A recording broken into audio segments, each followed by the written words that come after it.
Good day, ladies and gentlemen. In this video, we are going to talk about how to live on $800 a month. And this video is going to apply to anyone, primarily to anyone living in the Western Hemisphere. The Western and the Northern Hemisphere. That would be Europe, most of Europe anyway. That would be, yeah, not all of Europe, most of Europe. I'll explain to you in a second. That would be anybody living in America. That would be anyone living in Canada, and then other places as well. Okay, but I'm talking primarily here. I guess, to make things simple, if you live in a quote-unquote first world country, a developed country, where the quality of life tends to be higher, but things also tend to be more expensive. All right, so how do you live on $800 a month? Well, it's very simple actually. It's two things. Okay, it's really two things. It's very simple. You become a minimalist and you move abroad. I've been doing this now for almost 2 years. Okay, and my expenses have almost never exceeded $1,000 a month. Currently, for almost 8 months, they've been $800 a month. Okay, you become a minimalist first in your own home country, and then you move abroad. And if you do that combination, which is exactly what I did, you're rarely going to find yourself in a position of having to spend more than $1,000 a month. You might find yourself in, if let's say you're traveling from one side of the world to another, for that 1 month, you need more money maybe to afford the plane ticket, But for the most part, you're not going to find yourself in the situation where you have to spend more than $1,000 a month. That is if you're single, or if you're in a relationship also, just you and someone else. I'm in a relationship right now, and our expenses is like $800 a month. All right. So step number one, minimalist. I've spent, before leaving Canada in 2019, I spent 3 years slowly but surely minimizing. And what happened? I moved a lot in Canada in the last 3 years, and every time I moved different houses or different provinces or cities, I would minimize. Okay, I used to have a lot of stuff. You guys who followed me on fitness, you remember my gym. I had a gym in my apartment, and I had a lot of stuff. So I moved out of that apartment. I moved to a small room, but somewhere out in nature. So because it's a small room, I said, well, it's a great time to minimize, and I minimized some stuff. A year later, I moved next door, same neighborhood next door, and I looked at him like, why do I even have this stuff? I moved it from the previous apartment. I'm not even using it. So I minimized even further. Then I moved a year later, or not a year later, a few months later, I moved with my brother to Ottawa. I changed cities from Hamilton to Ottawa. Well, so I took a look around and said, well, I'm moving cities now. What the hell is this stuff still doing with me? And I minimized even further. And then we moved into a house with my brother, stayed in it for a year, and then moving to Thailand. I looked around and I'm like, what the hell is this stuff doing? I moved it like 4 or 5 times. I still never used any of it. So I literally, by the time I left Canada, I got rid of 90, no exaggeration, ladies and gentlemen, 95% of my stuff. And I went to Thailand with a little, not even the big ones, little suitcase. You get 20 kilograms on a plane. I didn't even need that. Okay? Small suitcase and a backpack. That's how I moved to Thailand. In a span of about 3 years, I got rid of 95% of my stuff. So that's one part of being minimalist. You're not buying shit you don't need. You're not buying stuff you don't need, and plus you get yourself in the mindset of I don't need much to be okay, to be content. So that's number one. Number two, you really want to minimize shit you don't need. You need a car. If you're living in the Western Northern Hemisphere, you don't need a car. They got really good bus and train systems there. Okay, I lived in Canada for 15 years. You can easily maneuver. I only got a car in my last year because I was Ubering, and it was a job. And yeah, it worked. It worked. I made money from it, and then I pretty quickly got rid of it in a not so conventional way. let's just say my credit score is lacking, to say the least. Not that I give a shit.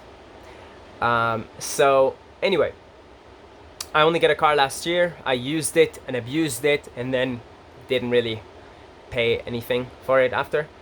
Yeah, so you know, you really don't need a car if you just get a car because you want to maneuver around. You're not using it to make a living from it, perhaps. You could commute to your work. Unless you're using a car to do some kind of delivery or something, you don't really need a car in the Western Northern Hemisphere. You don't. They got really good Canada, United States, Europe. For the most part, in most places, they got good bus systems. They got good train systems.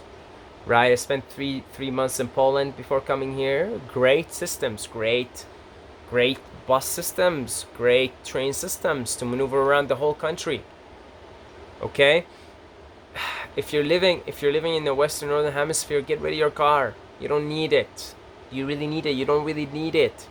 A car is a terrible investment. It's like a monkey, a big giant monkey on your shoulders. It's bothersome, it's expensive, get rid of it. So that's A. You get rid of the unnecessary shit that you think you need right now that you don't need. And once you get rid of your car, your expenses dwindle like crazy. Now, the year before I moved in with my brother, my expenses, believe it or not, in Canada were under $1,000. Why under $1,000? Because again, I was busing everywhere, as I did pretty much all my time in Canada, all my life in Canada. Didn't have a car. I was in a small room. I was paying $400 a month. Small room with two other roommates. So $400 a month. Bus ticket was $100 a month. There's $500. Foods $300, and then that's it. I was living on actually $800 a month in Canada also. So you see, you don't have to live abroad to do that. But here's the thing, if you can do this in Canada, then when you live abroad on $800 a month, you're gonna live very comfortably. See, I wasn't living very comfortably in Canada, right? Small room, two roommates. I don't like having roommates. All right, I'm never gonna. That's it. I'm done with that. I've been done with that since moving out of Canada. Okay.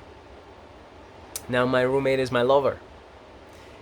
So, yeah. All right. It was not the most comfortable, but I did it, and I was pretty happy with my life.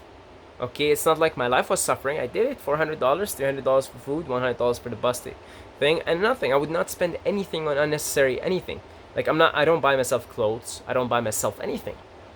Okay, I was already in that minimalist mindset. So the minimalist mindset, what it will do to you, is it will put you in the mindset that you're not gonna go buy shit you don't need.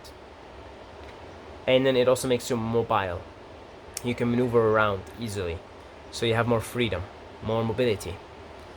So because I wasn't buying any unnecessary shit, I could just literally count my expenses on 3 fingers. Not even, 3 fingers. That's it. Rent, food, bus ticket. That's it. There would be months where I would have an extra expense here and there. I was microdosing LSD at the time. But I was also the dealer in my town, so I was doing it for free. Okay, basically for free. I would just get like say 50 tabs. I'd keep half of it and I'd sell the other half, and I'd do it for free.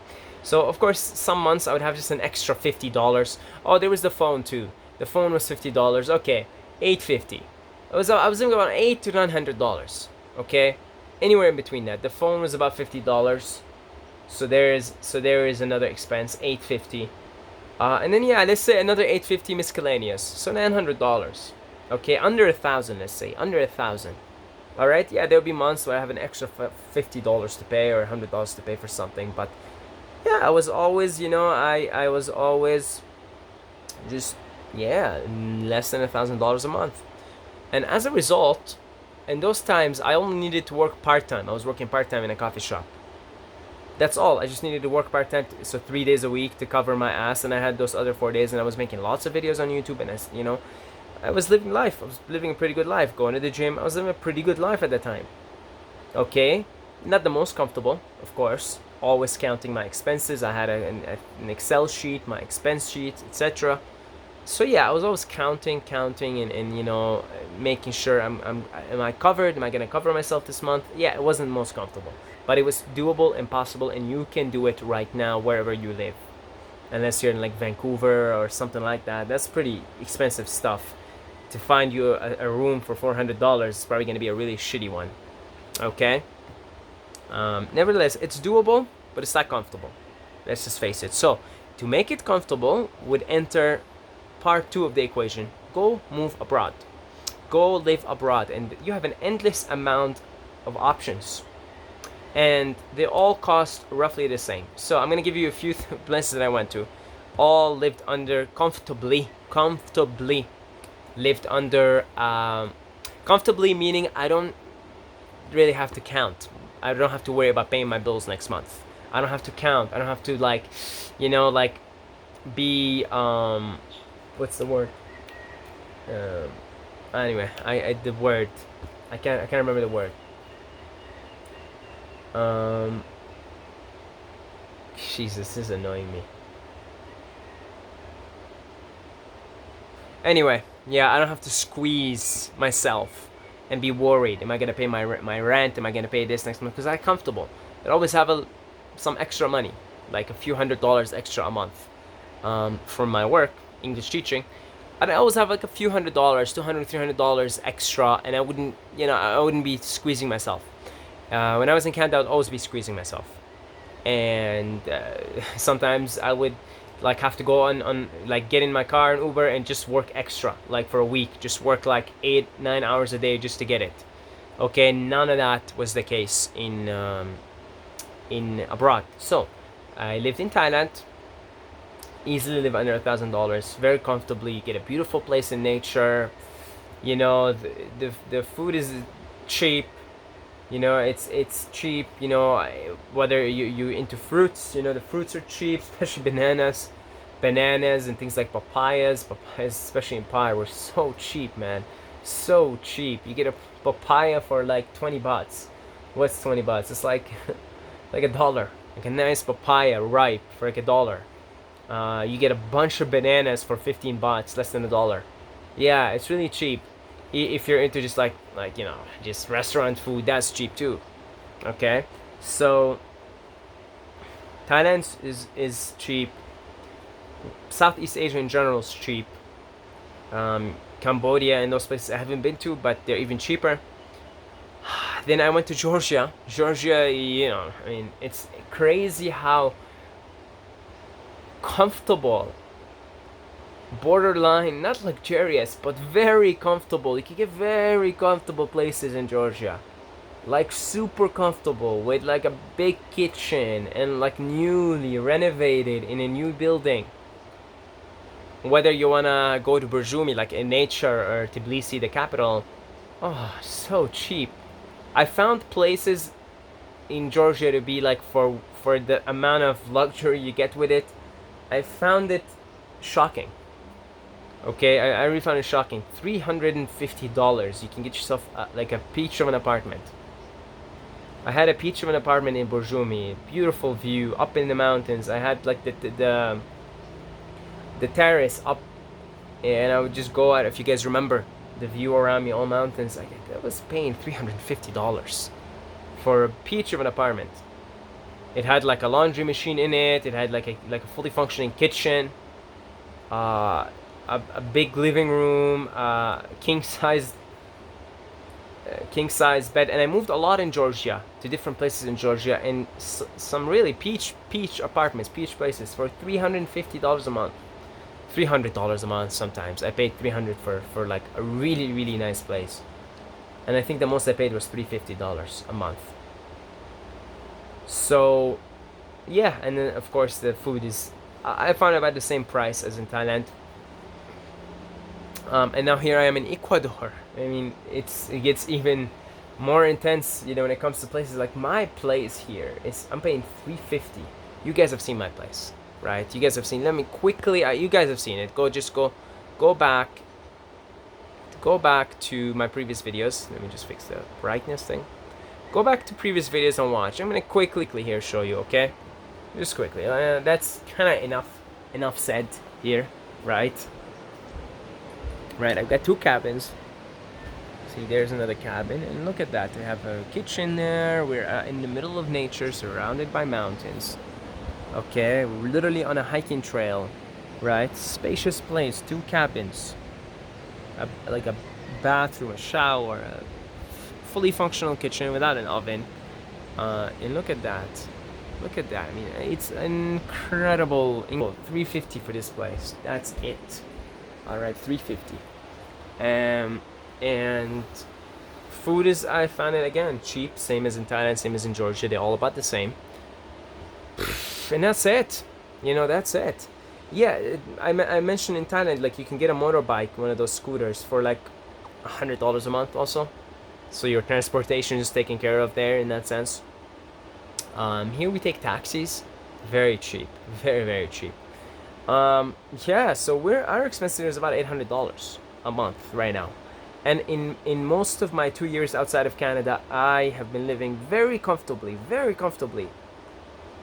with less than $1,000 a month, right? When I went to Poland, excuse me, when I went into Poland, Poland's in the middle, okay? You get some European countries in the middle.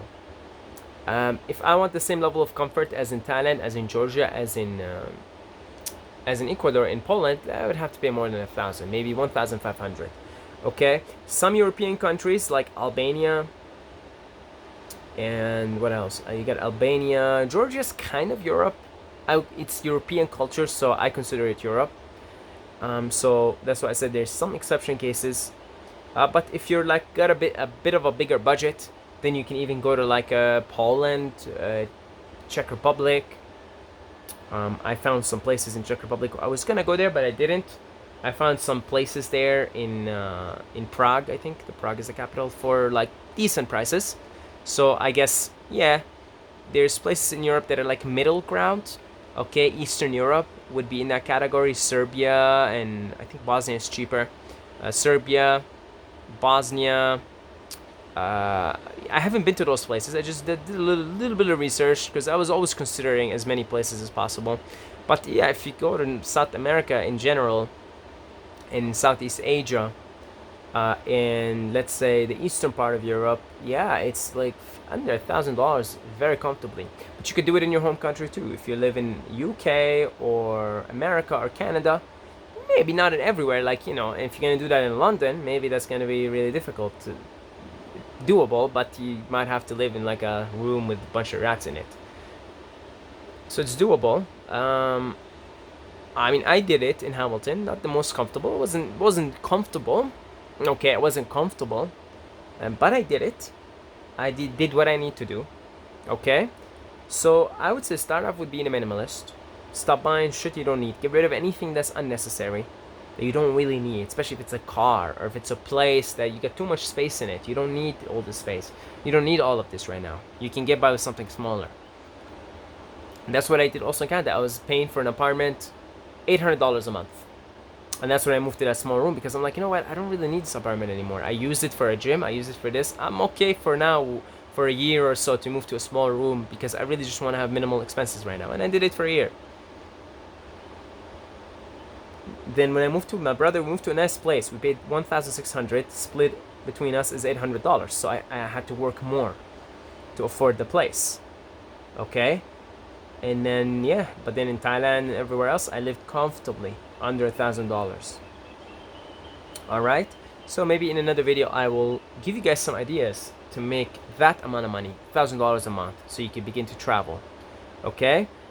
All right, thank you to the Patreons. Thank you to the people who support us, the one-time donations on PayPal. I love you guys. I really appreciate it. If you'd like to donate to us, little gift, a couple of $1 million, $5 million or something, you can do so down below in the description. Also, one-on-one consultations are available if you want to book a call. The link is in the description. And until next time, may the force be with you.